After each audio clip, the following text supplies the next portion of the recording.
역대하 15장 16절부터 19절입니다. 아사가 신앙 개혁을 했는데 거기에 대해서 이제 하나님이 복을 주시는 내용으로 되어 있습니다. 이제 첫째로 이제 아사의 그 신앙 계획이 굉장히 단호했음을 보여줍니다. 역대하 15장 16절 아사 왕의 어머니 마아가가 아세라에 가증한 목상을 만들었으므로 아사가 그의 태우의 자리를 폐하고 그의 우상을 찢고 바 기드론 시내가에서 불살랐으니, 자 이제 마아가를 아사 왕의 어머니라고 이제 소개하고 있는데 실제로는 이제 아사 왕의 할머니입니다. 마아가는 그 다윗의 아들 압살롬의 딸이에요. 그래서 이제 르호밤 왕과 결혼을 했고, 그리고 아비야를 낳았죠. 그리고 이제 아비야가 낳은 것이 이제 아사죠. 아사. 그래서 아사 왕인데, 이 아사는 그러니까 이게 그 마아가는 그러니까 아사 왕의 할머니인데 이렇게 어머니로 기록을 한 거예요. 그래서 왜 그렇게 기록하냐면 이 성경을 그 당시가 그렇게 부르는 거예요. 조상들을 아버지, 어머니, 그 할아버지, 할머니도 그냥 아버지, 어머니 이렇게 부릅니다. 그래서 호칭을 그렇게 하기 때문에 성경에 이렇게 기록이 되어 있어요. 그래서 뭐 우리 문화는 안 맞지만 이제 성경 문화가 그런 거예요. 그래서 뭐 거지 나사로와 부자 거기에 비유에도 보면은 지옥 가 있는 이 부자가 세상에서 부자였던 사람이 지옥에서 아브람을 아버지 이렇게 부르잖아요. 이게 문화입니다. 그래서 조상들도 그냥 아버지, 어머니라고도 불러요.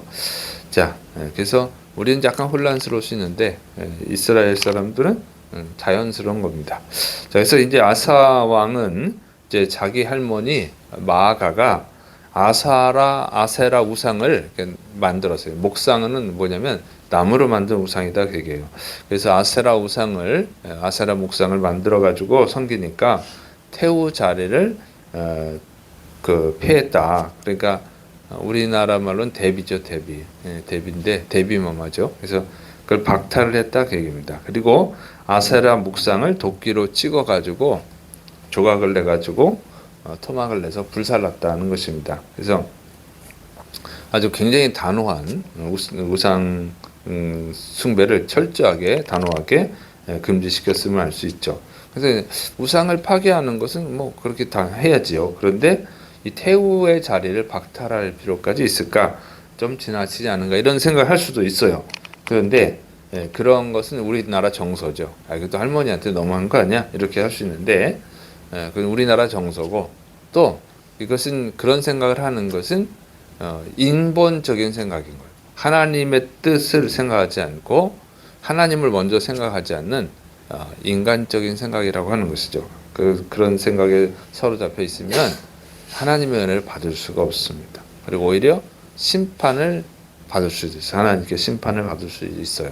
그래서 항상 신앙은 냉정해야 됩니다. 냉정해야 되고 철저히 하나님 우선순위로 해야 된다고 하는 것입니다.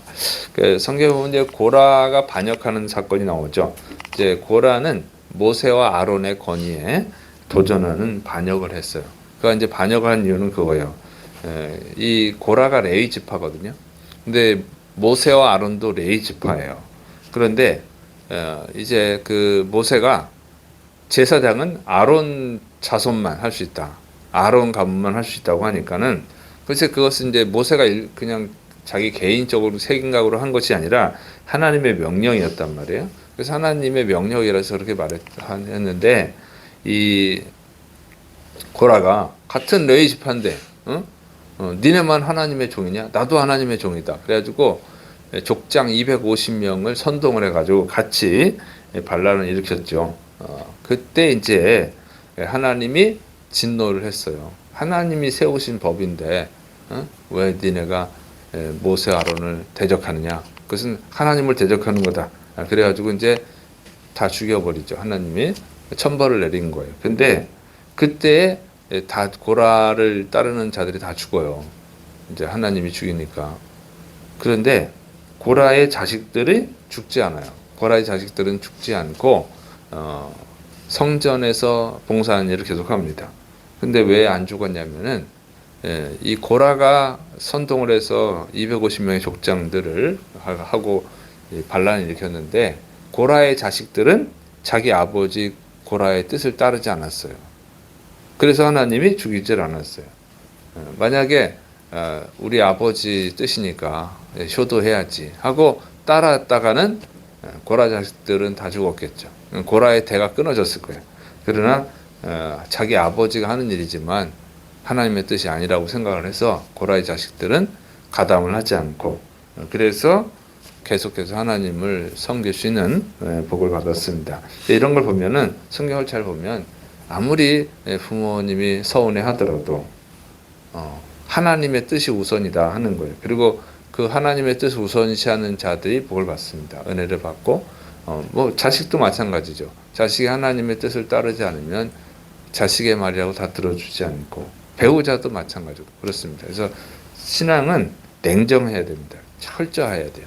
아무리 부모라 할지라도 아무리 자식이라 할지라도 아무리 배우자라 할지라도 하나님의 뜻에 어긋날 때는 그걸 따르면 안 되고 오히려 막아야 되는 것이죠. 그러면 당장은 뭐 부모님이 서운할 수도 있지만 결국 하나님의 은혜가 임할 때 알게 되겠죠. 그래서 하나님의 뜻을 따르는 것이 옳은 거구나 하는 것을 명심해야 됩니다. 근데 우리 기독교가 그래요. 처음에 조선에 기독교가 들어왔을 때 처음에 받아들인 사람들은 조상님을 버린다고 막 엄청나게 핍박을 받았잖아요. 그것을 무릅쓰고 예수님을 받아들였기 때문에 우리나라가 이렇게 기독교가 성장을 한 것이지 부모님의 뜻을 거역하면 안 되지 했다가는 다 같이 이제 지옥 가는 거죠. 자, 그래서 항상 하나님의 뜻이 우선이다 하는 것을 명심을 해야 됩니다. 자, 그 다음에 이제 아사가 이렇게 철저하게 우상을 숭배하는 것을 금지했기는 했는데 부족한 면이 있었음을 보여줍니다. 역대하 15장 17절 산당은 이스라엘 중에서 제하지 아니하였으나 아사의 마음이 일평생 온전하였더라. 그래서 아사가 우상 숭배를 이제 금지하고 우상을 제거하긴 했는데 산당에 있는 우상은 제거하지 않았다. 그런 그 아쉬움을 기록하고 있어요. 그런데 역대하 14장 3장에서는 또 아사가 산당을 제거했다고 기록하고 있거든요. 그래서 왜 이런 차이가 나는가 한 거에 대해서 신학자들은 이렇게 해석을 합니다.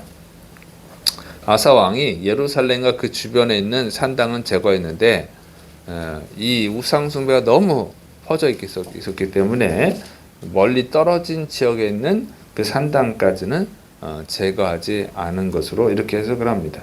그래서 이 세 해석은 제가 볼 때 맞는 것 같아요. 맞는 것 같아요. 우상 숭배가 심한데 그 전국에 있는 그 산 속에 있는 우상들을 다 제거한다는 것은 거의 너무 어려운 얘기죠.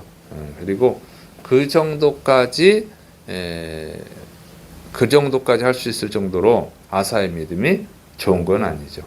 그래서 그렇게 믿음이 좋은 건 아니고 그래서 어쨌든 아사가 이 산당을 이제 가까운 지역은 제거한 것으로 봅니다. 그래서 좀 아쉬움이 있죠. 그런데 좀 더 철저하게 신앙 개혁을 했더라면 정말 아사 왕도 선한 왕으로 3대 선한 왕, 뭐 이렇게 4대 선한 왕이 되겠죠.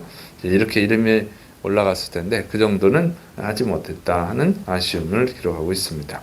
어쨌든 그 정도만 했어도 대단하다 이렇게 기록하고 있어요. 그다음에 하나님이 이제 아사 왕에게 복을 내리시는 거예요. 역대하 15장 18절 19절 그가 또 그의 아버지가 구별한 물건과 자기가 구별한 물건 곧 은과 금과 그릇들을 하나님의 전에 드렸더니 이때부터 아사왕 제35년까지 다시는 전쟁이 없으니라. 그래서 이제 아사가 이제 우상 숭배한 할머니를 폐위시키고 우상을 제거하고 산당을 제거하고 또 자기 아버지가 하나님께 드리려고 구별해 놨던 금은 그릇 또 그냥 그릇을 보니까 녹그릇일 거예요 아마. 그리고 또 자기가 하나님께 드리려고 구별해 놨던 것, 작정했던 그 예물들을 하나님께 드렸다 하는 거예요. 하나님의 전에 드렸더니 그다음에 이제 하나님이 복을 주셨는데 35년까지는 전쟁이 없었다 이렇게 기록하고 있어요. 또 요 35년에 대해서 신학자들은 25년이다. 이게 잘못 오기를 한 것이다. 이런 주장하는 학자들도 있습니다. 어쨌든 중요한 것은 이제 우상을 제거하고 하나님이 베푸신 은혜를 인정하고 감사하는 예물을 드렸더니 하나님께서 전쟁을 막아주시고 평안을 주셨다. 이렇게 기록하고 있다고 하는 것이죠. 그래서 정말 하나님을 잘 섬기면 하나님은 은혜를 주십니다. 복을 주십니다. 그래서 여러분이 하나님을 잘 섬겨서 복을 받으시를 축원합니다. 항상 하나님 우선순위로 섬겨야 돼요. 그러면 하나님이 복을 주십니다. 또 우리나라가 안전하고 또 우리나라가 발전하고 복을 받으려면 그러면 어떻게 해야 됩니까? 대통령과 국회의원들이 잘해야죠. 그래서 선거 때 잘 뽑아야 되는 거예요. 친인척 사람, 고향 사람, 선후배 이런 거 따지고 하면 그 자체로 잘못된 것입니다. 우리 예수님 믿는 사람은 항상 철저하게 하나님이 우선순위죠. 그래서 하나님을 교회 다니는 사람을 뽑는 게 아니고 또 하나님을 잘 믿는 사람을 뽑으려면 교회 다니는 사람을 뽑는데 교회를 다니면서도 하나님의 창조를 비웃는 사람들인데 그건 정치적으로 교회 다니는 사람 아무 소용 없습니다. 그래서 차라리 하나님을 안 믿더라도 하나님의 법을 존중하는 사람을 뽑는 것이 하나님의 뜻이죠. 그래서 우리가 잘 뽑아야 됩니다. 대통령, 국회의원 선거 때 인간적 생각으로 뽑으면 그건 죄예요, 죄. 하나님을 조롱하는 자들, 하나님이 미워하는 법을 만드는 자들이 대통령이 되고 국회의원이 돼서 나라를 그쪽으로 이끌어가면 하나님 미워하는 나라를 만드는 거잖아요. 그러니까 거기에 협조하는 거예요, 협조. 그래서 그렇게 하면 안 되고 우리는 하나님을 경외하는지를 보고 뽑고 안 믿더라도 하나님을 경외하는지, 하나님 동성애 차별금지법 이런 거 안 만드는 사람 이런 걸 뽑아야 되는 거고 이미 뽑혀진 사람들은 어떻게 돼요? 하나님의 뜻을 따르지 않을 때 하나님께서 그들을 징계해서 그들이 회개하고 하나님의 뜻을 따르는 정치를 할 수 있도록 그렇게 기도해야 되는 것이죠. 그것이 우리 그리스도인들이 해야 되는 것입니다. 그래서 우리에게는 그래도 투표를 할 수가 있으니까 우리가 대통령과 국회의원들이 하나님의 뜻을 따르도록 우리가 압력을 행사하고 기도하고 그런 일들을 할 때에 하나님께서 또 우리에게 복을 주시고 우리나라에 복을 주실 줄을 믿으시기 바랍니다. 기도하겠습니다. 사랑이 많으신 하나님 아버지, 자기 할머니라도 우상을 따를 때 폐위시키는 그런 아사의 신앙을 본받고 또 우리가 더 나아가서 아사보다 더 훌륭한 믿음, 위대한 믿음을 갖고 하나님께 영광을 돌리는 하나님께 기쁨을 드리는 신앙을 가질 수 있도록 은혜를 더하여 주옵소서. 또 우리나라를 불쌍히 여주시고 우리나라를 안정화되게 하여 주옵소서. 하나님을 따르는 하나님의 뜻을 따르는 대통령과 국회의원들을 세워 주옵소서. 주께서 역사하심 믿고 예수님의 이름으로 감사하며 기도드립니다. 아멘.